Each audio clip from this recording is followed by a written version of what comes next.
ఒక విశాలమైన అడవి, భయంకరమైన క్రూరమృగాలు. ఆ విశాల అడవిలో క్రూర మృగాల మధ్య ఒక చిన్నపిల్లాడు. ఇలా జంతువుల మధ్య మనుషులకు దూరంగా అడవిలో పెరిగిన ఒక అబ్బాయి కథే మనందరికీ బాగా తెలిసిన జంగిల్ బుక్ సినిమా. ఒక కామిక్ బుక్గా మొదలైన ఈ జంగిల్ బుక్ ప్రస్థానం కార్టూన్ క్యారెక్టర్గా, ఫీచర్ సినిమాగా ఇలా ప్రపంచం మొత్తాన్ని అలరించింది. జంగిల్ బుక్ స్టోరీలో అడవిలో జంతువుల మధ్య పెరిగిన అబ్బాయి క్యారెక్టర్ పేరు మోగ్లీ. మోగ్లీ క్యారెక్టర్కి చాలామంది అభిమానులు ఉన్నట్టే నిజ జీవితంలో కూడా మోగ్లీ లాంటి వ్యక్తులు ఉన్నారు. ముఖ్యంగా మన దేశంలో రియల్ లైఫ్ మోగ్లీ 1860లోనే ఉండేవాడు. చిన్నతనంలో 6 సంవత్సరాల పాటు అడవిలో తోడేళ్ల మధ్య పెరిగిన ఈ పిల్లాడు కొందరు వేటగాళ్ల కంట్లో పడటంతో ఆ తర్వాత ఆ వేటగాళ్ల సహాయంతో అడవి నుంచి మానవ జీవితంలోకి రావడం జరిగింది. జంగిల్ బుక్ సినిమాలో జరిగిన కథలాగా అతని జీవితంలో సాహసాలు లేవు, కానీ సాధారణ మానవ జీవితాన్ని గడిపేందుకు అతను చాలా కష్టాలు పడాల్సి వచ్చింది. కాబట్టి అసలు ఈ రియల్ లైఫ్ మోగ్లీ ఎవరు? తోడేళ్లతో కలిసి జీవిస్తున్న అతన్ని ఎలా కాపాడారు? జంతువుల మధ్య జీవించేందుకు అలవాటు పడ్డ అతని జీవితం మానవుల మధ్య ఎలా సాగింది? అసలు ఇతని జీవితానికి జంగిల్ బుక్ కథకు ఏమైనా సంబంధం ఉందా అనే ఈ విషయాల్ని ఈ వీడియోలో మీకు తెలియజేయబోతున్నాను. వీడియో అనేది చాలా బాగుంటుంది, అస్సలు మిస్ కాకండి. అండ్ ఇలాంటి మరిన్ని ఇన్ఫర్మేటివ్ వీడియోస్ని మీ కొరకు తెచ్చేందుకు మీ సపోర్ట్గా వీడియోకి జస్ట్ లైక్ చేయండి చాలు. సో లేట్ చేయకుండా let's get into the video.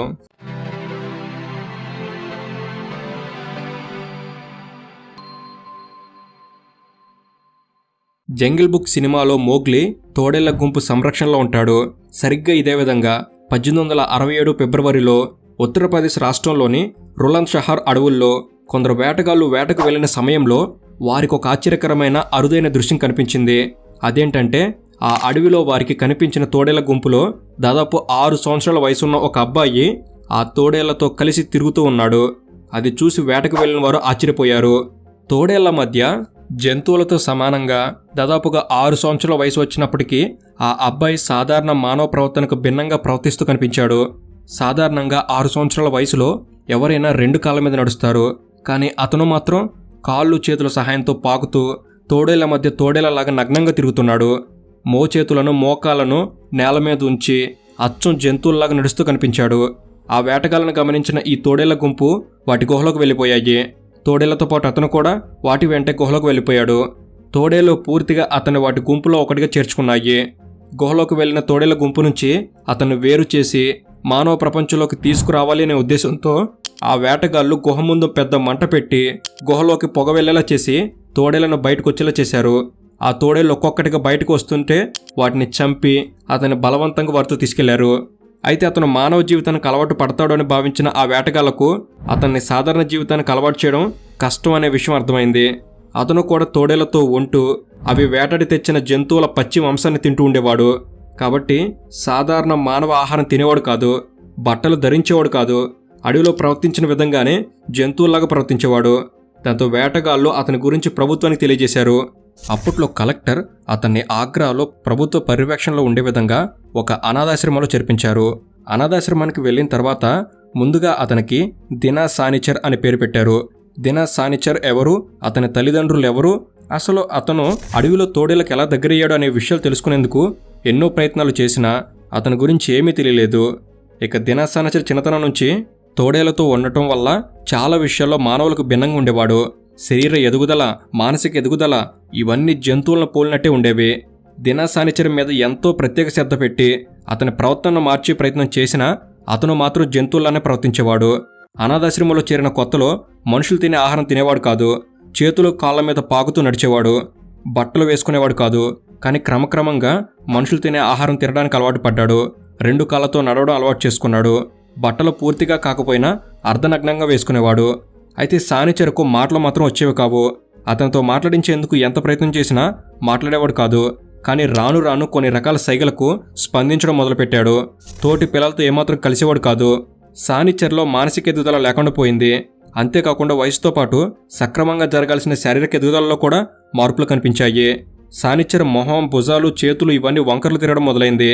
అయితే ఇదంతా 1860 ఆ సమయాల్లో విషయం కావడంతో సానిచర్ గురించి శాస్త్రీయంగా పరిశోధనలు చేసేంత ఆసక్తి, టెక్నాలజీ అప్పట్లో లేవు.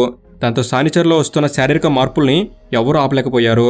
మానసికంగా, శారీరకంగా సమస్యలతో మాటలు రాక, తనకు కావలసిన వాటిని అడగలేక, తనకేదైనా సమస్య ఉంటే దాన్ని వ్యక్తపరచలేక ఇలా సానిచర్ ఎన్నో కష్టాలను ఎదుర్కొన్నాడు. మానవ జీవితంలో బాల్యం ఎంత ముఖ్యమైనదో ఈ సంఘటన ద్వారా అర్థం చేసుకోవచ్చు. సానిచర్ తన బాల్యాన్ని జంతువుల మధ్య గడపడం, జంతువులు తిన్నట్టుగా జంతువుల కళేబరాలు తినడం, తోడేలు రుచి చూసిన ఆహారాన్ని తినడం, ఇలా సానిచర్ బాల్యంలో ఎన్ని రోజులు గడిపాడో తెలియదు, కానీ తన బాల్యంలో తన దినచర్య మొత్తం తన జీవితాన్ని మార్చేసింది. మానవుడిగా పుట్టినా కూడా ఒక సాధారణ మానవ జీవితాన్ని తన నుంచి దూరం చేసింది. బహుశా తోడేల లాలజలం వంటిన మాంసాన్ని తినడం వల్ల శారీరక ఎదుగుదల ప్రభావితం అయి ఉండొచ్చు. అదీ కాక అధికంగా మాంసం తింటే మెదడు మొద్దుబారుతుందని ఈ మధ్య చాలా పరిశోధనలు తేల్చాయి. కాబట్టి బాల్యంలో పూర్తిగా సంవత్సరాల తరబడి అదే పచ్చి మాంసాన్ని ఆహారంగా తీసుకోవడం వల్ల సానిచర్ మెదడు సాధారణ మానవ మెదడుకు ఉండాల్సిన లక్షణాలను కోల్పోయి ఉంటుంది. అందుకే ఎన్ని ప్రయత్నాలు చేసినా సానిచర్ మాట్లాడలేకపోయాడు. 18 సంవత్సరాల వయసు వచ్చినా కూడా సానిచర్ కేవలం 5 అడుగుల 2 అంగుళాల ఎత్తు మాత్రమే పెరిగాడు. అయితే సానిచర్కు దాదాపుగా 10 సంవత్సరాల వయసు ఉన్నప్పుడు సానిచర్ జీవితానికి దగ్గరగా ఉండే మరో వ్యక్తిని అదే అనాథాశ్రమానికి తీసుకొచ్చారు.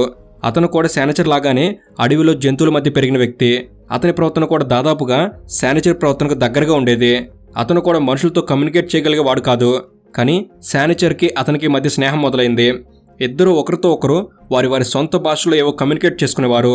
అప్పటి వరకు ఎవరికి అంతగా దగ్గరవ్వని సానిచర్ అతన్ని మాత్రం బాగా చూసుకునేవాడు. అయితే ఈ స్నేహం వల్ల సానిచర్ మానసిక పరిస్థితుల్లో మార్పు వస్తుందని భావించారు. కానీ ఆ ఆశ్రమానికి వచ్చిన కొన్ని నెలల్లోనే అతను అనారోగ్యంతో మరణించాడు. దాంతో సానిచర్ తన జీవితానికి దగ్గరగా వచ్చిన ఒకానొక స్నేహితుని కూడా కోల్పోయాడు. సానిచర్ తన స్నేహితుడు మరణించినప్పుడు బాధపడ్డాన్ని ఆశ్రమంలో వాళ్ళు స్పష్టంగా గమనించారు. ఈ సంఘటన సానిచర్లో కూడా భావోద్వేగాలు ఉన్నాయని నిరూపించింది. అయితే ఈ సంఘటన జరిగిన తర్వాత సానిచర్ మానవుల నుంచి సిగరెట్లు తాగడం అలవాటు చేసుకున్నాడు.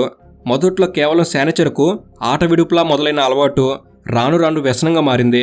అసలు సానిచర్కి సిగరెట్లు ఎవరు ఎలా పరిచయం చేశారో స్పష్టంగా తెలియదు, కానీ ఈ సిగరెట్ తాగే వ్యసనం సానిచర్ని మానసికంగా సిగరెట్లకు బానిసం చేసింది. దాంతో సానిచర్ ఆరోగ్యం మీద సిగరెట్ల ప్రభావం పడింది.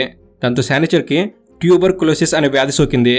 ఆ వ్యాధి వల్ల 1895లో సానిచర్ మరణించాడు. సానిచర్ మరణించిన నాటికి అతని వయసు కేవలం 34 సంవత్సరాలు మాత్రమే. సానిచర్ మొత్తం జీవితం దాదాపు 28 సంవత్సరాల పాటు అనాథాశ్రమంలో గడిచింది. అయితే వరల్డ్ ఫేమస్ ఆథర్ రూడ్యార్డ్ కిప్లింగ్స్ రాసిన జంగిల్ బుక్ స్టోరీకి సానిచర్ జీవితమే ఆధారం. ఎందుకంటే కిప్లింగ్స్ తన జీవితంలో చాలా సంవత్సరాలు ఇండియాలోనే ఉన్నాడు.